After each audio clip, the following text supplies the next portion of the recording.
Hi, everybody. I had some very bad negative reading experiences the last couple of months, but I also had some very positive ones that I'll be talking about today. And so I'll start out talking about The Sparrow by Mary Doria Russell. Before I get into what didn't work for me about this book, I'll say it is a popular first contact story published in 1996, and it is largely exploring the theme of faith. This story takes place in a dual timeline. We have a timeline that takes place in 2060 and one that takes place in 2019, with alternate chapters between the two timelines.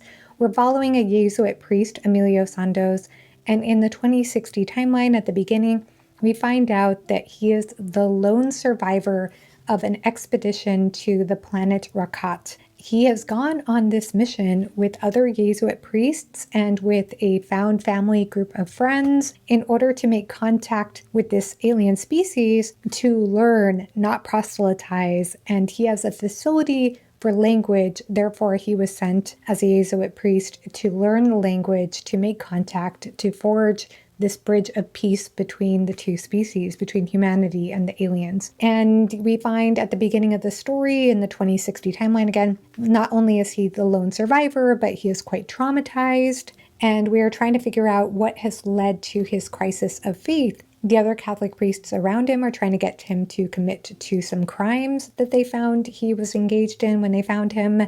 And then in the 2019 timeline, we find out about how he comes to meet this found family group of friends who go on this expedition with him, what leads them to this journey, and what happens to them, the tragedy that occurs. So you get the sense right at the beginning that something quite horrible happens at the end of the book, that we're leading up to that. And the book does deliver on the horrific event, if you will. But I did have some problems with this book. So the first thing I'll say with this book is that one of the main issues I had with it is the humor.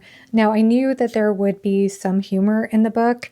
I did not realize it would be so incessant, especially in the first half of the book, and that I would loathe it as much as I did. I thought maybe there would be some cringy humor and that maybe I could just let it roll off my shoulders and read on. Unfortunately, I hated it. I wanted to throw the book across the room. It bothered me so much. The characters think they're so funny. I didn't laugh a single time. I found it annoying. I think that the reason for so much humor in the story is to showcase the connection that these characters felt towards one another, that they could have this banter back and forth. But for me, it cheapened the connections between the characters. It cheapened the characterization of characters. I did keep going because I'm resistant to DNFing books. And I also kept going because this was our book club pick for the Fireside Book Club. And I'll go ahead and say my second issue with this book, which has started to bother me more and more since finishing the book. And that is the whole journey of faith. Because as I said, the theme of this book is of faith. Now, the main character is a Jesuit priest. And from what I understand, the journey to become a priest is difficult. There is so much education that goes into it, to commit your whole life to God, to become celibate for the rest of your life. And there is discussion in the book about different characters or different priests and why they entered priesthood and their relationship to celibacy. And what I'll say about this character, Emilio Santos, is that we do see him go on this journey of finding God and then coming to this horrific crisis of faith. And while that all is illustrated throughout the novel, the issue for me is the simplicity of how that's handled, the lack of nuance to it. When we had our book club discussion, we talked about the end, about where he arrives. And Evie, who DNF'd the book, asked this excellent question, which is the whole entire issue presented as an either or?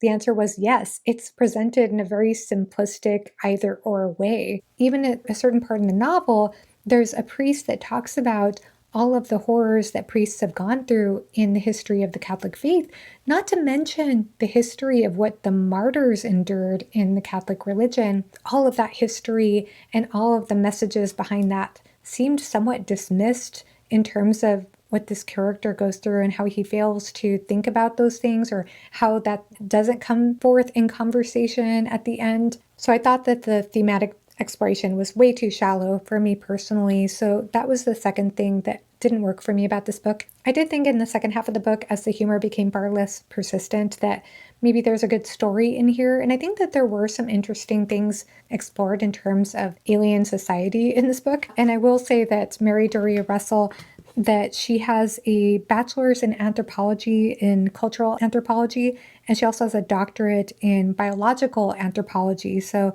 it certainly seems to be the case that she brought those ideas of her study into the exploration of culture in this book.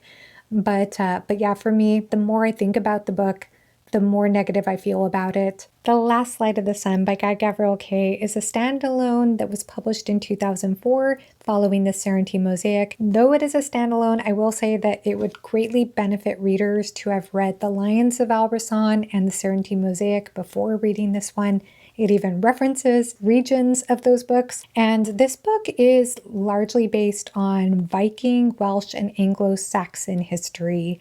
In fact, there are groups of people that are analogous to these groups, just like in The Lions of Albasan, we have analogous groups of people to medieval Spain, and we have some characters who are referencing some real historical figures. This is a multi-POV story, and one thing I'll say about this book right off the bat is that it has, like many other Kay books, Kayist quotes. Yes, I'm going to use the word Kayist this time rather than just Kayism. There are certain quotes that you will find in every Guy Gavriel Kay book you ever read, and this one is no exception at the beginning. At the margins of any tale, there are lives that come into it, only for a moment. But this quote goes a step further, or put another way, there are those who run quickly through a story and then out along their paths.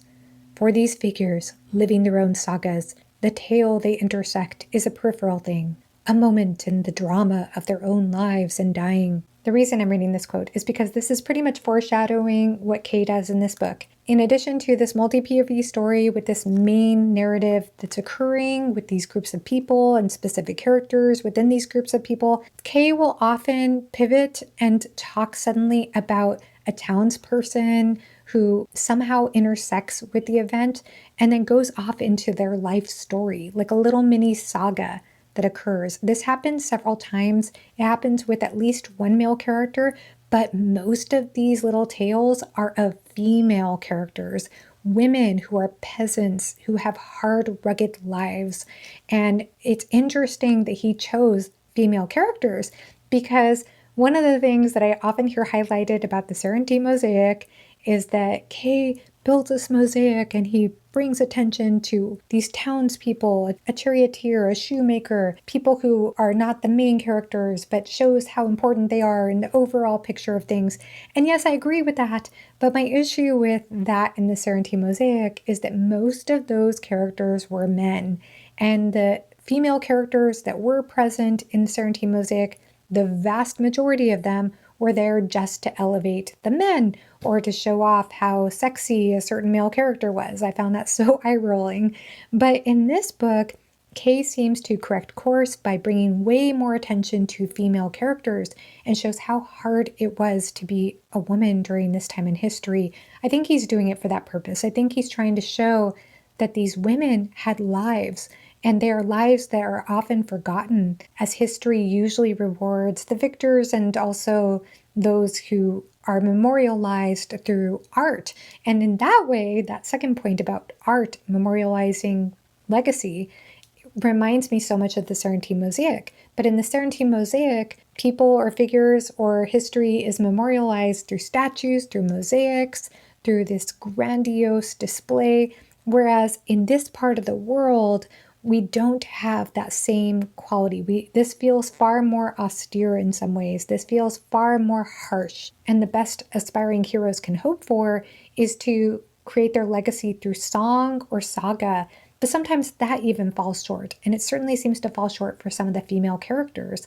So I think that that's really brought to life with these little tales of women. There's also a Rhiannon character, and she's not nearly as romanticized as the mythic figure that many people will think of. The story with the main cast does involve masculine themes too. We have men who are trying to step out of the shadows of their fathers, step into their own, trying to build their own legacy or do better than what their fathers did before them. And then we have father figures who are questioning whether they did the best by their sons. This book also, like the Sarantine Mosaic, has the intersection between Christianity and paganism. Of course, in this world, it's the Jadeite religion, the stand-in for Christianity, and then we have fairy.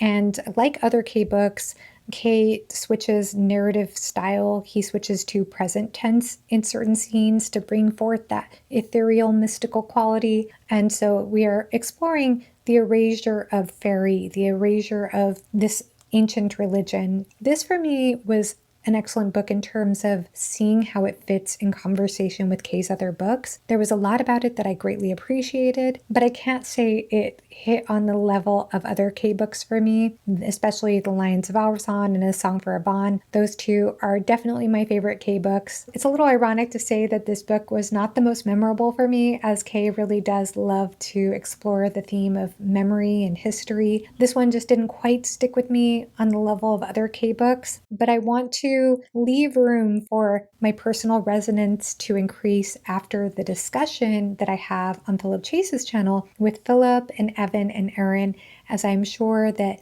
the conversation points they will bring forth about this book may enrich my appreciation of it. Where Late the Sweet Bird Sang by Kate Willem is a Hugo Award-winning apocalyptic novel that was written in 1976, and the title is taken from a Shakespeare sonnet, sonnet number 73. The sonnet starts with the first line, "That time of year thou mayst in me behold." The sonnet itself seems to be about an older person who is coming to the end of life, who is dying. It's interesting to think about how that might tie into this novel, because this novel is about an apocalyptic event taking place on Earth. Humans are dying. There is a plague occurring. They are being wiped out. They're becoming sterile. There additionally is drought occurring. Crops are being blighted.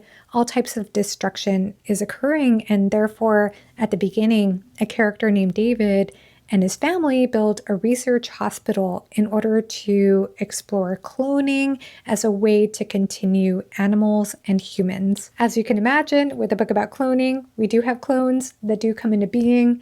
And as a result, they want to do things differently than the humans who created them.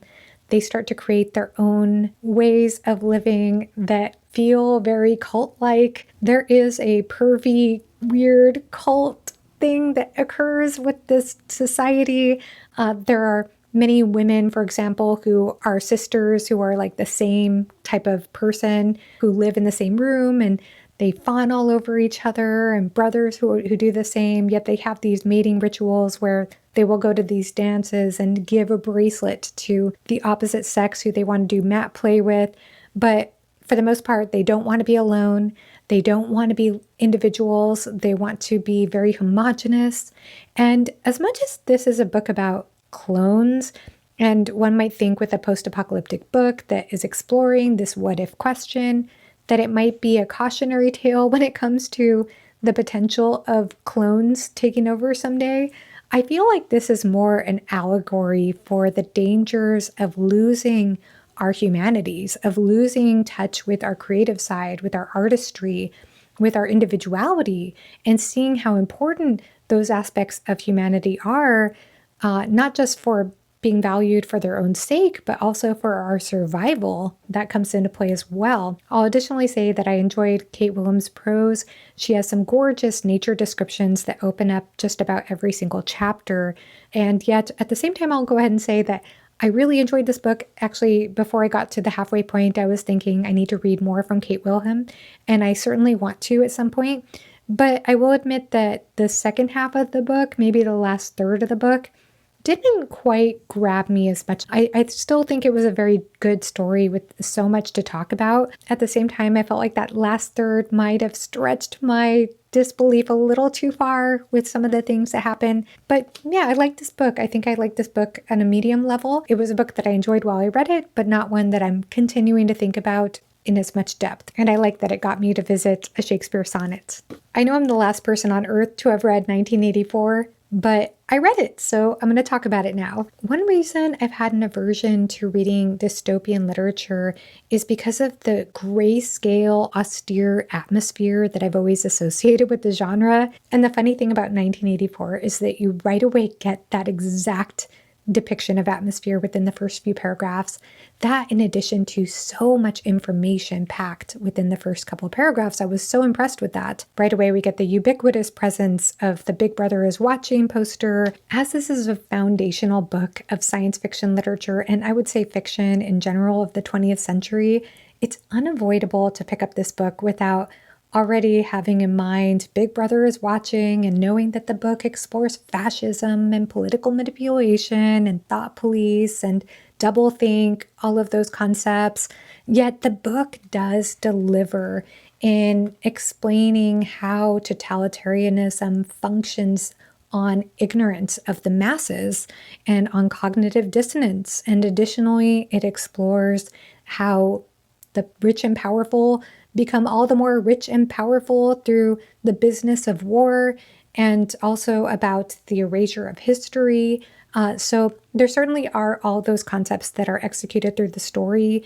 And a theme, though, that stood out to me on this first and only reading of 1984 I've ever had is the individual versus the collective. To me, it was interesting that this whole fascist system is dependent on ruling the masses, and yet it is ruling largely based on political manipulation of a man on a poster saying Big Brother is watching. So it's the symbolism of that individual that has so much power in political manipulation. Additionally, the main character that we follow, Winston, is an individual who is seen as a threat for having the ability to think critically. The idea is that one independent mind is seen as a virus to all minds. So the exploration of consciousness is, to me, an interesting angle of looking at this story. As economical as I found the prose in the first few paragraphs of the book, I will say that this book does suffer from quite a bit of repetition, but what kept it from feeling stale for me is that every time we did have repetition, there was a slightly new idea or concept introduced. But I will say there was one part that was building to have this big climactic reveal, and I only had one idea in mind of what this reveal could be, and it turned out to be that, so it didn't quite surprise me. But then again, this was written quite a while ago, and I probably read so many books that were influenced by this book, so maybe that's why the idea didn't seem all that fresh or exciting to me. But I did think that this was well written. I think what was most fascinating to me about this book was the ending, because before going into the book, in full transparency, I did know that there was debate about whether the ending was hopeful or not. But when I finished the book, I was able to look up conversation about that in a spoiler-filled way. You know, in this case, I did want to look up what thoughts were about that ending, and I found it very interesting in and of itself. So those are my thoughts about 1984. I can't say that I feel compelled to jump into another dystopian world anytime soon. So I will say I continue to have some resistance to the subgenre, but yeah, I did appreciate this book, and of course, I understand why it's widely read and studied. So I guess for me, in terms of personal resonance, I would give this maybe a medium score, but I do think it's worth reading, and I'm glad I did. Oh, and I should go ahead and say that I buddy read this with David from Four Corners of the Page, and I know that since then he's read some 1984 sequels that were written by other authors. Now I'm going to talk about a book I loved, and that is Giovanni's Room by James Baldwin, published in 1956. This follows a young American man named David. David travels to Paris. He proposes to his American girlfriend, and she takes a trip to Spain to think about this decision. Meanwhile, David in Paris is struggling with money and his romantic sexual feelings for an Italian man named Giovanni. The story is a frame narrative, so we know it doesn't end well, and yet every event leading up to that ending manages to be profoundly poignant and heartbreaking. Baldwin's prose is gorgeous. There is a simplicity and flow to it, but it still manages to perfectly convey the complexity of the human heart and of love, of homosexual love, especially during that time. The tone is wistful, and you can't help but feel that David has the best intentions at heart, that he doesn't want to hurt anyone, but his secrecy and shame cause him to make decisions that end up hurting everyone. And for a book that largely explores secrecy and shame, the irony about that is that the book feels so honest. And one thing worth mentioning is that James Baldwin was an African-American bisexual man, but he chose all white characters in this story to avoid any intersectionality of those two aspects in his theming. And I thought that this was just truly a heartbreaking, powerful read, one of the best books I've read this year, and I will certainly read more by James Baldwin. Now I'm going to talk about my worst reading experience of the entire year, and that is going to be Junji Ito's adaptation of No Longer Human. If you watched the mid-year tag with Alan from the Library of Alexandria, you probably already heard me ranting about this book, but this one was such a fail. I did read Osamu Dazai's No Longer Human earlier in the year. No, actually it was at the end of last year is when I read this book. I read this in December last year.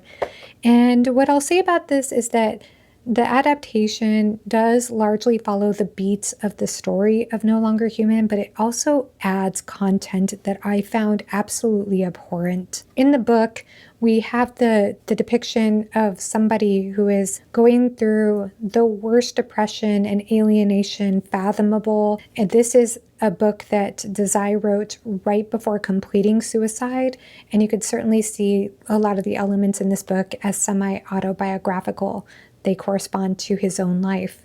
And the book is harrowing. It's not an easy read. There are some difficult things to explore in the story, and yet at the same time, the way that he relays it, it doesn't feel like it's trying to shock you. It just is sharing it in a very honest, more subtextual, subdued way compared to the manga. Junji Ito tries to take the story of this character of Yozo, and he tries to depict the exaggerated mental mindscape of somebody who feels alienation and depression on the deepest level possible. Therefore, he exaggerates content.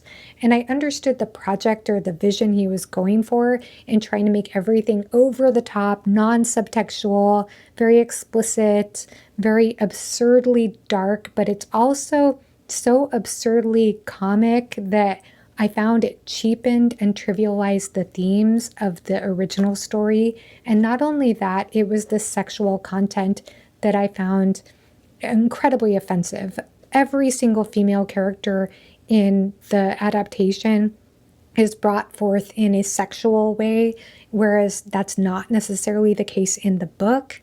And I think that what was most egregious to me was a certain scene that happens towards the end of the novel. I'm trying to see if I can talk about this without totally giving it away, but the character's wife undergoes a horrific experience towards the end of this novel, and it is uncomfortable to read how the character Yozo responds to that event when you read the novel. There is sexism in the story. I don't want to make it sound like that's not present, but the adaptation is like sexism on steroids. And the event that happens to the wife in the adaptation causes the character in the manga to have to go off and get somewhere where he can relieve himself because he's so aroused. It's unnecessary. And every time there's a sexual depiction on the page, Junji Ito zooms in on body parts. He shows female characters with expressions that make it ambiguous as to whether she's in pleasure or in pain. I truly hated it. I did love Uzumaki, and I probably should have known what to expect reading this book, but I didn't. It is supposed to be a depiction of hell for somebody's mental state, but for me, this was reading hell. I hated it. And so for the first time, rather than give this a personal resonance rating, I'm going to give this a personal dissonance rating, and I'm going to say this was a personally dissonant book for me. He did introduce a meta part to the end that was potentially interesting, and also a spiral hell realm situation at the end, but Uzumaki did it better when it comes to the spirals, and the meta thing almost worked but didn't, because again, we had to stretch it in order to add more sexually explicit content that made no sense. One positive thing I'll say about the book, though, is that there is the description of a man who, in the novel, I believe is even described as having a flatfish face. And I felt like the way Junji Ito illustrated this character was perfect. He really did look like he had a flatfish face.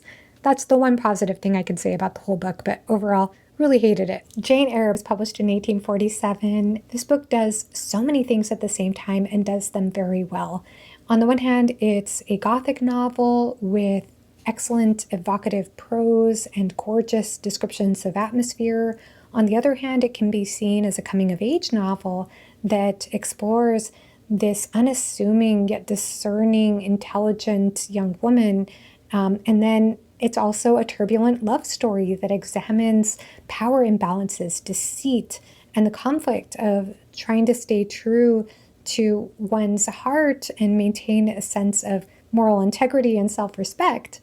The relationship dynamics in this book are deeply unsettling at times. They are complicated, but they're convincing too because of how realized each character is. But each of these elements that exist in this story, it seems cohesive to the whole. I didn't feel like any part of this story was overwritten. It all creates this rich portrait of who Jane Eyre is as a person. And I feel like you get that from beginning to end. One word to describe Bronte's prose is exquisite. It has this eloquence that somehow never overshadows the readability, the immersive quality of this story. And yet, that said, I did notice a shift in the writing from the childhood years to the adulthood years. When Jane is a child, she's an orphan who's been abused by her aunt and cousins. Yet, the writing in that section at the beginning seemed to have a more simple quality to it. It's like a much more easy to read quality to it than later writing, which I'll explain in a minute. One of the things that struck me at the beginning of the novel is that Jane is able to convey the profundity of a child's emotions, despite the fact the child might not understand everything that they're feeling. Children can feel, but they cannot analyze their feelings. And if the analysis is partially affected in thought, they know not how to express the result of the process in words. She authentically describes the experience of being a child, the unique perspective that she has as a child, without minimizing the experience, without reducing the impact of such experiences. And Jane's childhood has events and conversations that have these deep, significant thematic echoes throughout the rest of the story. But in keeping with what I was saying, as the prose does feel a little more simple at the beginning of the book, still beautiful, still eloquent, I did find that there was more figurative language later in the story when we meet a very significant character, Mr. Rochester. And I think that the reason for the richer style is to convey the worldliness of this character of Mr. Rochester, the enormous presence that he assumes, not only in the story, but also in Jane's life. He is a very important character to Jane. And I'll go ahead and add that Jane is an artist in this book. And when she encounters Rochester, he looks over some of her paintings, and the descriptions of these paintings seem to have so much symbolism that show us further dimension to Jane, especially as it is seen by Mr. Rochester. There were also many vivid nature descriptions that coincided with the relationship dynamic between Mr. Rochester and Jane, and I think that that just added to the gothic feel of this novel. I have to say that I love the many layers to Jane's character. I loved the tug of war in her heart. Throughout her childhood and adulthood, she never loses her sense of justice and fairness for all people, regardless of how they are born into the world, regardless of their class. But she also has this deep need for love, a love that she's deprived of throughout her life. And these two qualities, these two aspects of her character, they harmonize throughout the story, and they come into discord with one another throughout the story as well. And I find that conflict leading to so many challenges for her. Jane is somebody who can be hard on herself. She could be self-punishing sometimes. And also, at the same time, when tested, she can also prove herself to be true to herself, to her moral principles. And she knows she's no great beauty. That's how she sees herself anyway. And yet her resilience, her resourcefulness, and her ability to have such a strong sense of integrity make her shine like a gem in a world full of cruelty and superficiality. I will say, as a negative, there were some plot contrivances, and there was a section in the book that I personally didn't connect with as much, thanks to a relentless, badgering religious character. But as I read on and I thought back on that character, I did think that there was another way of reading that character than how Jane describes him. And there are some interesting footnotes at the back of the book about that character and who he's based on. And lastly, I'll go ahead and say that the very end of Jane Eyre has an ending that I think could be considered controversial, though I do understand what Bronte was going for in terms of quote-unquote checks and balances. I did appreciate the book, though, overall, and I think even despite some of my trepidation about certain things, I still keep thinking about it. I love this book. Once again, I think the whole of this story is a rich and gorgeous portrait of this character, of Jane Eyre. And so for that reason, this gets a very high personal resonance score from me. And that concludes the books I have read recently. I'm going to go ahead and share an overview of how I felt about the books in terms of personal resonance, knowing that that can always go up and down later on over time. It's just a snapshot of where I'm at now. And I would love to hear from you in the comment section below. Have you read any of these books? Are you planning to read any of these books? Thank you so much for watching and have a great rest of your day. Bye-bye.